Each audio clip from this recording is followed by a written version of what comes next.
Shambler playing random is a bold choice. We'll see what he ends up rolling. Alrighty. So, we are on Double Brain Cells. And this is Steamworks, a new 2v2 map for the game mode here, for 2v2, for the team orientation. That is Jujic making this map. Classic move. We've got Olympian Man as the Dark Sapphire Terran in the top left. That is Rainaril. He's allied with the Shambler, who seems to be... I want to say it's dark green, but I feel like it might not be dark green. It might be like vine green. Vine green. Oh, it's dark spring green. Whatever. We'll get that one eventually. Of course, down here in the bottom left is the electric orange Zerg of looeye. And I believe this is Barisa opening Hydrith first. He is glacial. Although, honestly, this could actually be... Maybe this is grass. This might be an alt ID of grass instead. Because it might be like Chia. Maybe that's what he was trying to get after with his name. Could be like Chia, like the... Wait, no, that's a Chia pet. That's like a Tamagotchi. I thought there was something that... Maybe Chia is it. I thought there was something you could like... You could turn into grass. Or it's like a grass growing thing. And obviously he would eat that. Shambler is going to go ahead and scout. Hi. Yeah, I think that's grass. That sounds like a grass thing to say. I don't think Barisa's in this game. Coming at you from Winter War, we got 2 Fulcrums coming in from Mr. Rainaril. That hasn't been called a Hydrock Den in about 10,000 years. Shambler living in the past. Alright, so mech-oriented opener here from Rainaril. He does like his bio play, but we've been playing zany game modes all day, all afternoon here on Weekend War. And... let's just say it's not exactly the... That's not exactly the most normal thing that you would go for in that, right? If you're playing Massacre, you'd go for the bio.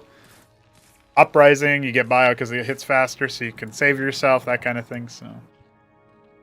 Alright, so the first Hydralisk is out. Going to be patrolling the area. There's a pair of them, actually. Looks to me like... we're back in the saddle, boys. I like me some 2v2s. Hopefully this is a solid match. I'd say skill-wise, you favor Shambler's side. Grass is probably even skill with Rainaril. Maybe a bit better in a pinch. But I think it probably just depends on who's made more uncomfortable, right? The stoic, the poise, that's what you need when you are an up-and-coming player, is you need to kind of just be able to deal with whatever bizarre thing happens. And a run-through here with the Vultures, it could actually cancel that Hacharosk if he's not careful. He's kind of just taking the hits from the Hydras. I could see the vision. There was a way where if he darts back here and he still keeps all 4 Vaults alive, he might have been able to do that. But sadly, he ends up ceding most of his Vulture count. The Hydras are going to get whittled down a little bit by those Quas. Quas perform okay versus Hydra. Definitely not cost efficient, but you can stall out in time for, in this case, your ally to get there, or for some other tech to hit, or superior numbers, or anything like that. So we are going to see looeye and grass move forward with their mixed Zerg race, mixed Zerg army. Anchor on the way here as the... Okay, the Ministry is coming up for Rae, so he's going to be cutting military production a little bit here so that he can afford that. Obviously, looeye is now realizing that these mineral fields block this passageway, and so he's going to have to work around that. Looks like the Hydras... Oh yeah, this fucking shit. They've apparently all played on this map before. One Vulture does get claimed by that poor Zethrakor, who is soon to be mulched by the Quas. Hydra's coming in from the back. They can definitely help clear that out. Actually, the mine's doing some friendly fire. Shambler being very, very lazy and lackadaisical with his placement of his Quas. He is going to be coming back with just 1 there. He's got plenty more. But now it's going to be Goliaths in the anchor. An age-old strategy to try to clear things out. Now, the Mason repairing it does get bopped, but the Hydras can't stay and fight for too long. Looks like some indecision from our bottom team. as the Quas reinforcements from Shambler stop this push from going on. Behind this, still no expansion. No, I say that, but looeye actually did take the back base that has less minerals but more gas, so he eyes on him for more Larvosks in the short term. Macro hatch here at the third base, or the natural, rather, for grass. So it looks like we're all good to go here. Everybody has managed to secure a natural. Is going to be taking some time to really set that stuff up. I like that the bottom team has tempo, because I would say that skill-wise, you'd favor the Shambler team, right? You'd favor the top right team. And so if the bottom team has a little bit of tempo there, that can definitely help things along and get us into a more mid-game centric situation. Also, really love the Iliektoeatgrass switch here. Adding those in, it is a unit that you get access to from the Hydrith Den. So grass adding those in is really good. Means that we aren't going to see him get run over by pure Quas. It looks like it will be a little bit of a Quas fight here, but the flank is coming in. The Iliektoeatgrass are absolutely going to mark these Quas as dead, unless, well, the Goliaths might help out, but I think Hydras do pretty well versus them. Goliaths are definitely much better versus the low efficacy versus armor that the Quasilisks provide you with. And I'd say they mulch Zethrakors pretty nicely as well. Once Vorvs get in, that can be a problem, and of course, once you get into weird situations with the Iliektoeatgrass that sustain the health damage a little bit, and of course the inevitable Hydra stack that you get up to, it's just going to be too much to punch through that. Now, it is going to be Bactylisks for grass. He does like those units. Pretty much every Zerg likes those units. We are notably seeing looeye stick to Vornath for now. Just waypoint more workers. He's taken his third base. Nobody's taken the back base on the other team yet, and it doesn't look like there's a third base coming for either of our top players. Yeah, so that's kind of interesting. Circuits are discovered here by looeye. The Goliaths are indeed engaging in. These Quas came back in just in time to get mulched by reinforcements from looeye, and of course the Iliektoeatgrass and Hydras that were kind of patrolling the middle of the map for grass. So really at the end of the day, I mean, there's a horde of Nathracors on the way here for Shambler. It will definitely put the hurt on him. He can burrow to avoid this pain, and remember, Nathracors don't really do that much damage to structures. They might be able to snipe the ski-backed, though. That would probably be the priority target. You can see Shambler thinking the same thing. Hydras are on their way down, but it doesn't... I mean, again, Nathracors don't do the best damage versus structures, so it's not like the end of the world, per se. He is going to be... Okay, he's actually going to have to fall away. So he doesn't even complete the snap. It's going to be double Spraith here to defend versus raiding. Yeah, the Larvosks are more vulnerable targets. And we do need to see Grass unburrow his workers in the main and start mining again. Looks like that's exactly what he's going to do. The Spraiths are on the way. Some Quas being produced. That's one Kagrant going down. We are going to need to see the Hydras and stuff move over here to help him out, but he's not doing it. He doesn't realize. He's just kind of in his own world, and he's like, yeah, I'll just kind of do this thing. Meanwhile, there's some heckling happening here. More Nathracors have arrived to join with the fray. Still, the Quas count is enough that it's going to stop that. No Spraiths actually complete over here. This is a big mistake from looeye. Somehow he's been kind of run around. It looks like maybe that's one of his weaknesses as a player. He's going to try to establish those Spraiths in another spot, and then he's going to have to see if he can burrow these workers before they die. That being said, the bottom team has a much better economy than the top team. So even though Shambler is doing some damage here, I mean, obviously the Spraiths over here are done. The Iral Iris is about to hatch right in front of Shambler, so that's definitely going to be one of those things that makes you think, God damn.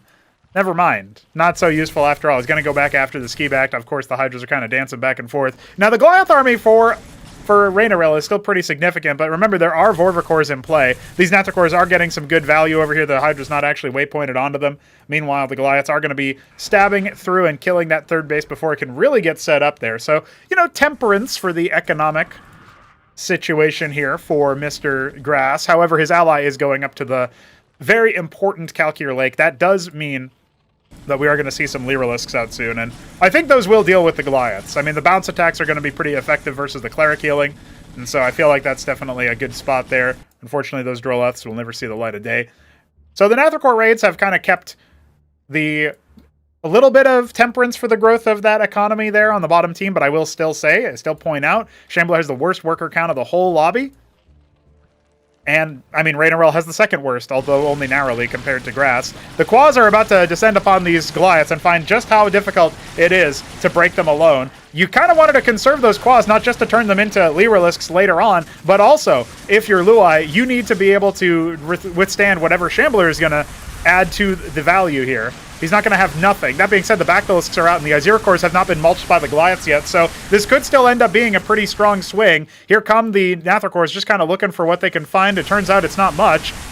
Back over here, a huge swarm of Zerg is about to descend. It is Shamblers, and the Basilisks are kind of open here. They've been focusing on these Goliaths, which have taken a lot of damage. Soaked up so much of the pressure there. We do have some reinforcements from looeye. Still no Lyrilisks. Remember, he lost all those quas to the Goliaths in the beginning. Kind of a bad engagement there, kind of thrown away the advantage that he had. We got 6 Aziricores about to hatch, but nothing else really coming. And once again, having to stop the harvesting in that position. Now, all of the forces attempting from the top team to push on through. They are going to get caught by the natural choke. I don't really know if this is the best move for either of them, as we do indeed have some Convolisks that have hatched for looeye. He will be leveraging them to really slow down and gum up this approach. Now, Aziricores are being rallied in. They aren't really focus firing or anything. Finally, they will end up clearing that. There goes the Hydrith Den. Only the Ski-Backed is left up and running, but 7 more Aziricores are on the way, and those will absolutely slow this push. At this point, I really don't know if it matters too much whether Grass maintains a salvageable economy. He has an enormous bank and can rebuild with time. And Shambler has just been suiciding his army, trying to kill the Hydrith Den, trying to kill the Zorkish Shroud, and disable the tech from his opponent. But now, the Convolisks are getting focused down. A lot of these quads have been turned into Lyrilisks in the meanwhile. They're doing their best to kind of hold the Shambler off at an arm's length, but that allows the Convies to get engaged on. You can see the Ensnare working wonders over here, but is it going to be enough? It's not quite sure. I'm not quite sure that it is. The Vilgoricores shielding quite a bit versus the range damage. They're definitely going to help out. The Convolisks have been absolutely just irreplaceable, invaluable in trying to keep this stuff alive. The Vilgoricores doing their best as well to shield their weaker units like the Rillarocores that are just absolutely tearing apart the Goliaths. Very, very nice. And now the Lake has come out from Mr. Grass. They are going to be more than enough to help clear out that attack. And behind that, did we see an expansion? No. We've got nothing from the Shambler. He has not expanded behind this. He's all in on the 2 base count. He's actually, only narrowly grown his worker count. He's going to go ahead and take that back base. And, okay, we have a Talos that made a ministry here for Raynaril, but his army has been reset. He ascends to tier 2, goes for the mantles. Looks like he wants to add some cataphracts in. He's going to add another fulcrum, but he's only going up to 4. He does not have the production that the other players in this game do, and I would say including Shambler. Obviously, he's got a lot of Zerg larvae being made. Now, there's 28 Nathricores beelining towards the bottom left. That will probably overwhelm at least one of those bases, but is it going to be enough? I don't really think so, because you already have this movement come out from the tier 2 Zerg player. He's already been able to overwhelm the limited standing force of Raynaril, who doesn't even have his mantles up and running. The Lakizalisk's obviously going to add insult to injury. Which player do they end up focusing? The Spraits are up, and so that is going to deny a solid move here from the Shambler. He's just looking for any vulnerable base he can target, but there's 3 Spraits over here. And so now, as his base is starting to get aggressed upon, they're going to ignore... Well, I said they were going to ignore the Terran player, but actually the Lake is burrow, and there's no detection. It's just pure Goliath being produced right now. A single Cataphract on the way, a Star Pad for those very, very important Anseals, but it's much too little, much too late. And the Nathricores have all but fallen, as the Goliaths are trying to stand on top of the Lake is to reveal them, but that is not going to do it. Not going to do the trick. It looks like our bottom team has cleared it. looeye really using that back base to great value there. Shambler doesn't GG. Maybe he said it in voice. We don't know. And it looks like Raynaril will also drop the Jeej as he is defeated. Pretty good stuff, honestly. I dig the way that the push and pull, the back and forth of that game went. So yeah, pretty cool. At least we got a 2v2 out of that. We got a casted 2v2 in a way, live casted. I don't know if it still counts, but hope you guys enjoyed. It was pretty fun.